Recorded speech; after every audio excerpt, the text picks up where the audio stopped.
Now, Washington Mornings on the Mall. 105.9 FM. And AM 630.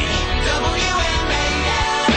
7:37 on WMAL, where Washington comes to talk. Brian Wilson, Larry O'Connor. Coming up at 8:35, we'll be joined by our friend from the Fox News Channel, Brett Baer. But right now, Larry? Trevor Matich joins us live in studio to talk about the big game this Sunday. Good morning, Trevor. Good to see you. Good morning, Larry. Hey, Brian. Listen, before we get to the big game, and we do have to, but we would be neglectful to not bring up this controversy that occurred yesterday on ESPN. One of the analysts, I'm not even dignify. I don't want you to answer about this joker who said this thing about RG3 and question whether he's authentically black. It's so disgusting. But we will talk about it here on the show later on at 8:05, and we'll open the calls up to the to our fabulous listeners. What I'd like you to do instead, let's say something, focus this back on RG3, the man, and his game. What is your take on in general, any criticisms about RG3 that go beyond his game? I think how people view RG3 is their choice. RG3 has not chosen to be a crusader for any cause. He has chosen to live his life according to the values that his father and his mother raised him with.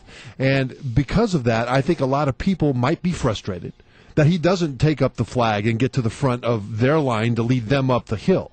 But that's not why he's here. And I think what he chooses to do is if he is an example at all, to be an example of integrity, of honesty, to be Robert Griffin III, the individual, right? Not Robert Griffin III, the poster example of this or that. And then if people like that, they can say to their kids, look, these are things about RG3 that you can emulate. Some people are upset because he is not taking up whatever cause they think is important. But I think what RG3 wants to do is be Robert Griffin III, the individual, the man, and let other people make their choice. And it's so ironic because during these interviews we've had with you over the last few weeks, we keep going back to the fact that this city unites around this guy. He politically, this is a polarized political town, but we all love what he's doing for our team.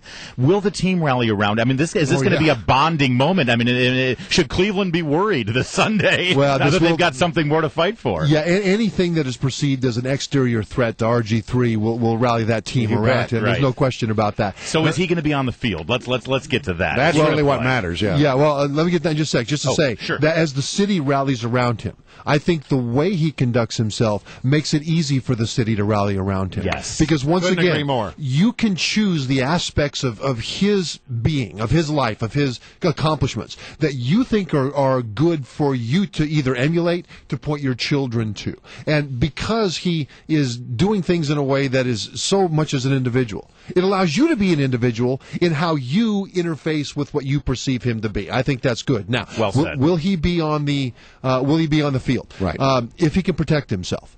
The thing about him is that he doesn't need to be mobile in order to be able to be an effective passer.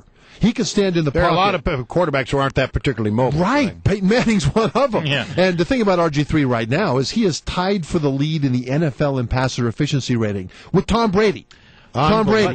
But isn't that partly because the defense has to? He keeps the defense honest because the threat of the run. That's part of it. But he doesn't need that in order to be an effective passer. He is accurate, and he's got something that is natural that a lot of quarterbacks don't have, and that is a lightning fast release time. Yes. Once he makes the decision to throw the ball, it's fast. He starts his motion to throw the ball. His left hand comes off, and his right hand starts his load, his wind up, and he releases it faster than almost anybody in the NFL. Well, not as fast as Brian Wilson. You've seen him.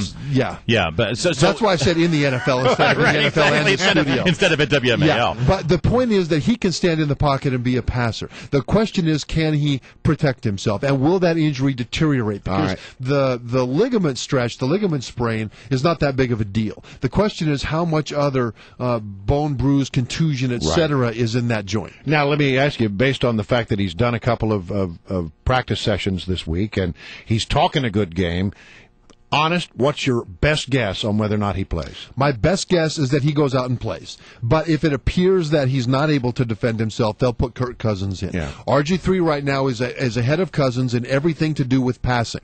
As long as he can move as well as Cousins moves, And as long as he can protect himself, he will play. And if Cousins is the guy, can he get it done? Yes.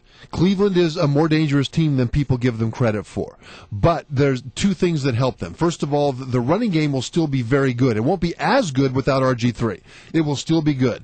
But even more than that is on the Cleveland side of the ball. They've got a rookie quarterback, Brandon Weeden, who is doing kind of okay as a rookie quarterback, but he throws a lot of interceptions. And the Redskins defense is set up to take advantage of a rookie quarterback that makes a lot of mistakes because they're very multiple in their different coverages and different pressures. So that will also help whoever plays quarterback for the Redskins. You know, there's been a lot of criticism of Daniel Snyder over the years, of meddling with the team and getting too involved and doing silly things. Is it time for this city to reassess Daniel Snyder in that regard? Because is it time for us to be maybe a little apologetic?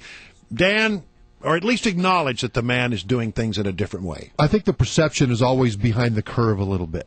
In other words, I think for the last several years, Dan Snyder has been as good an owner as any in the NFL. But I think the team winning on the field will need to happen in order for people to look back and see what he's done. And when people say, well, now he's stepped away from it, he hasn't stepped away from it. He continues to do the things that he excels at. He sets the vision. He holds everyone to account. He is a great recruiter. He is willing to invest.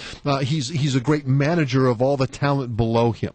What he's done is he's allowed the coach and the general manager to do the football operation without as much influence from the owner. But that doesn't mean he stepped away or learned a lesson that he's not good at something. That's not it.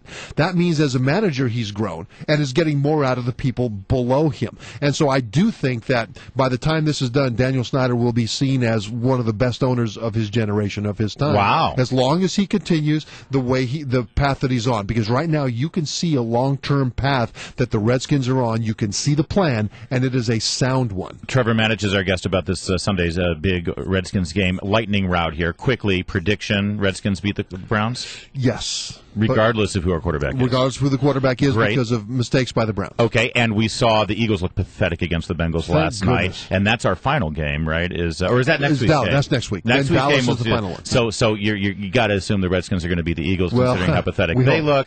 So then it all comes down to the final game of the season, the week after Christmas against the Cowboys. What do you think? Well, that'll be a tough one. I think if it gets to that point, I think the Redskins, if RG3's healthy, have the advantage. But what you've also got is they will need help. Even if they win all three of those games, they still need help. Preferably for the Giants to lose one, and they could lose at Atlanta this week. By the way, pregame last night on the NFL Network, before the game, consensus of the panelists was the Redskins are going to win the division, that the Giants are going to fall and win the wild card in the NFC. How cool would that be? That would be cool, one at a time, but it's okay. It's okay to hope. It's That's okay. right. We got to keep hope alive. Thanks, Trevor. Always good to have